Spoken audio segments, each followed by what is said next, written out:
Recording in progress. Hi everyone. Today I am going to deal the topic of power spectral density in the course of random variables and stochastic process.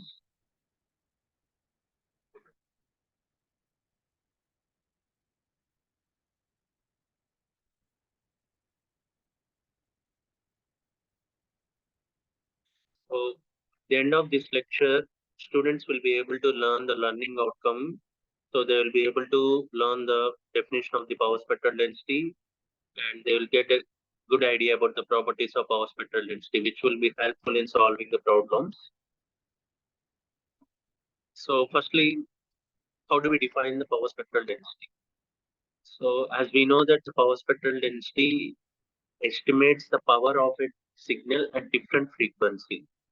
So it measures the amount of power available at different frequency bands. So that is nothing but power spectral density. The units of power spectral density are watts per hertz.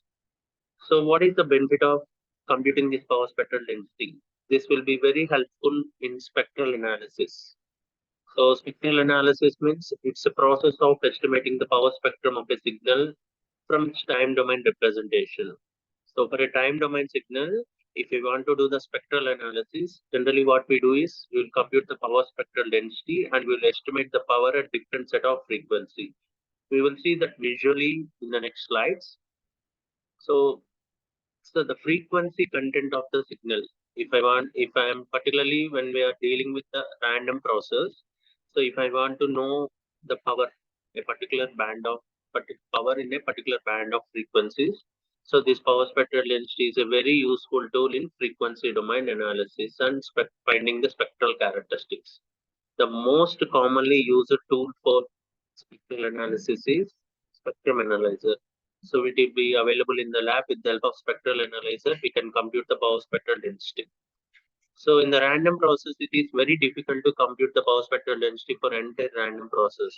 So what we do is intuitively, we will decompose the signal and into different set of frequency and we'll identify the we will apply the power spectral density and we will identify the power in different band of frequencies.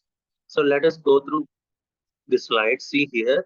So what is the importance of frequency domain? What is the importance of spectral analysis?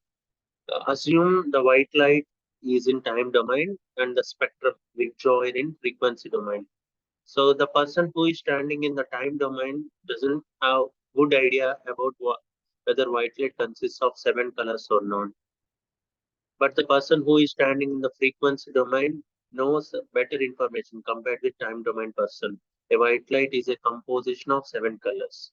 So spectral analysis gives you somewhat better information when compared with time domain analysis. It is always not possible to get this good information from time domain analysis. Sometimes we need to go for frequency domain analysis to extract more additional information. So this spectral analysis play a very key role in extracting the information from the different signals. So we apply spectral analysis to different signals and we will identify that we will try to extract the different set of information from the spectral analysis. See here, for example, a signal, for a signal we applied the spectral analysis and the power density spectrum is plotted here.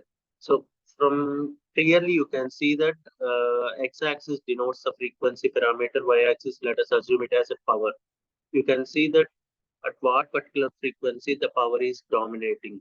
So at what particular frequency you can see the power is less.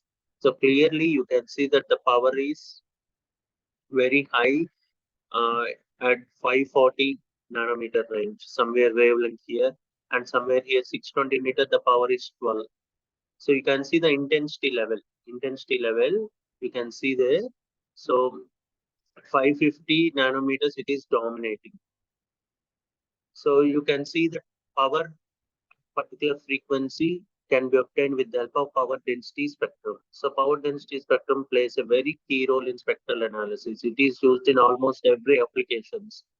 Today, almost in day-to-day application, every day we will be using the spectral analysis. For spectral analysis, power density spectrum is a very good tool and the plot gives you a lot of additional information when compared with the time domain analysis of a signal. So let us come to the definition of power spectral density. So the power spectral density is mathematically defined as, it is denoted with the symbol Sx of omega, limit t tends to infinity 1 by 2t, expectation of xt of omega whole square, where xt of omega is nothing but the Fourier transform of the sample function of a random process. So Fourier transform of a sample function of a random process is possible, but we cannot apply the Fourier transform directly to the random process. We extract the sample function from the random process. We assume it is uh, limitedly stable over a given range, and we will apply Fourier transform. We compute the expectation operation. So that's how you will get the power spectral density. So from the power spectral density, how do we compute the average power? Average power is nothing but area under power spectral density gives you average power. And the mathematical formula is given to you. Pxx is 1 by 2 pi minus infinity to infinity Sxx of omega d omega. Let us go through the properties of power spectral density. Very important. These properties will be helpful in solving the problems. So if you are very familiar with the properties of power spectral density, you can solve the problems without doing any calculation. So the power spectral density of a wide and stationary random process has several properties. Coming to the property one, the power spectral density at zero frequency is also equal to area under autocorrelation function. If you want to compute the power spectral density at zero frequency without giving the power spectral density, but autocorrelation function is given in the problem, you can find indirectly like this. Area under autocorrelation function gives you the power spectral density at zero frequency. And the proof is also given here. It is very easy. It's a single line proof. We know as per the definition, power spectral density is nothing but the Fourier transform of autocorrelation function. So when you keep the frequency omega equal to 0, the exponential part will be 0. So the area under autocorrelation function is numerically equal to the power spectral density at 0 frequency. So this property will be helpful in solving many problems. Similarly, coming to the second property helps is very much helpful in computing the average power. If you want to compute the average power, then the power spectral density is given to you. So average power can be computed with the help of autocorrelation function. So autocorrelation function at tau is equal to 0 is numerically equal to average power, or else expectation of x square of t is also numerically equal to average power, or else if power spectral density is given to you, area under power spectral density is nothing but average power. You can prove this one. See here, as per the definition, the um, power is equal to u of x square of t, and autocorrelation function is nothing but inverse Fourier transform of power spectral density. So I have written the formula of a power spectral density at autocorrelation function tau is equal to 0 inverse Fourier transform. That exponential part will be unity. So the area under power spectral density is numerically equal to average power. Next, third property. Power spectral density is always an even function. Power spectral density is always a real function for all frequencies. So Sxx of f is always greater than or equal to 0 for all values of frequency. It is always a real function. Why it is always a real function means we are computing the expectation for the squared value of the random process. So the squared value gives you always a positive quantity. And also, if you take a complex number, let us take the random process complex quantity a plus jb. Absolute value of complex quantity is square root of a square plus b square. So square of that complex quantity is a square plus b square. So a complex quantity will become a real one, or a negative value also generally will become real.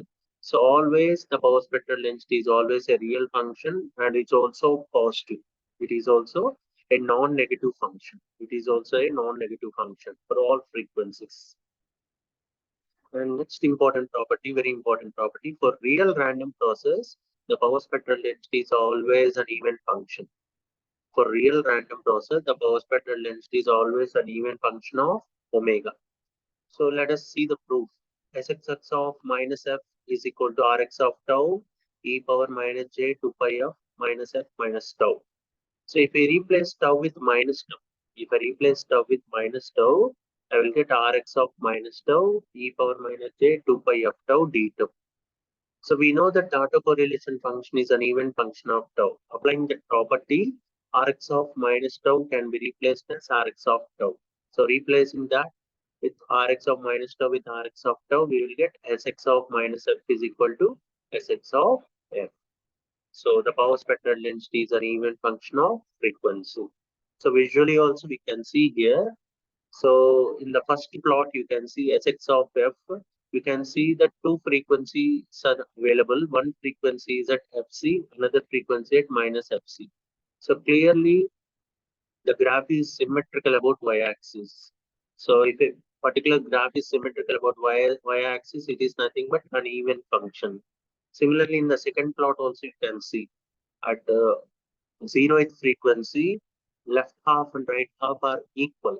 It is symmetric about y-axis. So power spectral density is an even function of frequency. So at the end of this particular lecture, students will be able to learn the definition of power spectral density, and students will be learning the properties of power spectral density, which will be very useful in solving the problems.